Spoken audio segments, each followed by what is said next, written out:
நீ எங்கெல்லாம் காவல் இருக்கிறோம் தெரியுமா? எங்கேம்மா இருக்க வேண்டும்? மகனை கோபூரமும் உண்டங்கால் கோபுரமும் உண்டங்கால் கொடி மரமும் உண்டங்கால் பேரடியும் உண்டங்கால் செப்ப குளமும் உண்டால் மலை உண்டால் கரையும் உண்டால் பார்த்து சொரிமுத்து ஐயனாரு இப்ப இவன் என்ன பண்ணான்னு பழியெடுக்க ஏன் எல்லாம் வரைக்கும் துரத்திக்கிட்டு வர்ற? கொட்டார கரையில ஏன் காவல்ல இருந்த 7 கிடார திரவியத்தை களவெடுத்த காளி பெருமொழியான பழியெடுக்க காக்காட்சி மலை கண்ணாடி சோலைக்கு வரவழைச்சு அவன் மக மாவிசக்கிய படையெல்லாம் கேட்டு தின்னு அவன் கட்டச்சிமலுக்குள்ள 48 நாளைக்கு அடவிட்டு சிமலை உடைச்சு அவனையும் அழிச்சு என் கோபம் தீர அதே காக்காட்சி மலை சந்திர மரத்துல வாசம் பண்ணி புளையும் கிட்ட அடவிட்ட 21 தேவாதைகளோட தவம் பண்ணும் போது நான் இருக்கும் மரத்துல கோடாலியை வீசினா பார்த்து சும்மா இருக்க சொல்றீங்களா? சரி, நீ ஏன் அந்த மரத்தை வெட்ட போன?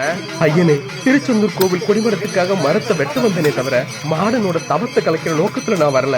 அவன் ஒண்ணு தப்பான காரியத்துக்கு வரலையடா. முருகனுக்கு கொடிமரம் வெட்டத்தானே வந்திருக்கான். அதுக்கு நான் இருக்கிற மரம் தான் கிடைச்சிட்டா? இங்க வர்றா மாடா, உனக்கு இடம் வேணுமா மரம் வேணுமா? என் இடத்துல இருக்க மரம் தான் வேணும். இப்படி விதண்டா மதமா பேசுறது போது நிப்பாட்டு. உனக்கு இடம் தான் முக்கியம்னா மரத்தை விட்டு இறங்கி காக்காட்சி மலையிலே குடிவிக்க. இல்ல மரம் தான் வேணும்னா அது காக்காட்சி மலையில இருந்தா என்ன, இல்ல முருகன் கோயில் கொடிமரம் இருந்தா என்ன, அந்த மரத்திலேயே போய் நின்னுக்க. அது எப்படிங்க ஒன்னாயிருமா? ஆள் அரசம் இல்லாத மலைக்குள்ள இருக்கிற மரத்தில் குடி நிக்கிறதுக்கு தினம் கோடி தனம் வந்து போற திருச்செந்தூர் கோவில் கொடிமரத்துல பூஜையும் படையிலும் வாங்கிக்கிட்டு காவல் நிக்கிறது உனக்கு என்னடா கஷ்டம் வந்துருச்சு? நீ எங்கெல்லாம் காவல் இருக்கிறோம் தெரியுமா? எங்கேம்மா இருக்க வேண்டும்? மகனை கோபூரமும் உண்டங்கால் கோபுரமும் உண்டங்கால் கொடி மரமும் உண்டங்கால் பேரடியும் உண்டங்கால் செப்ப குளமும் உண்டால் மலை உண்டால் கரையும் உண்டால்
தெரியாது கொஞ்சம் தள்ளி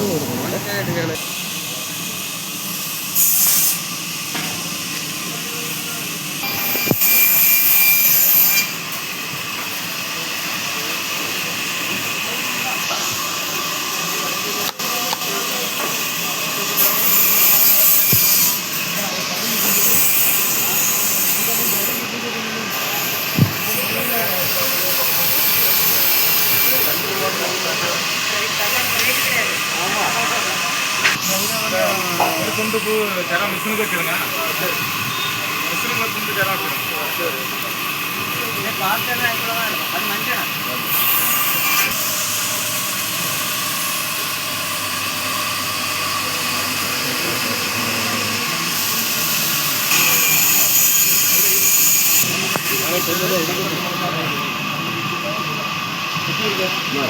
మిషన్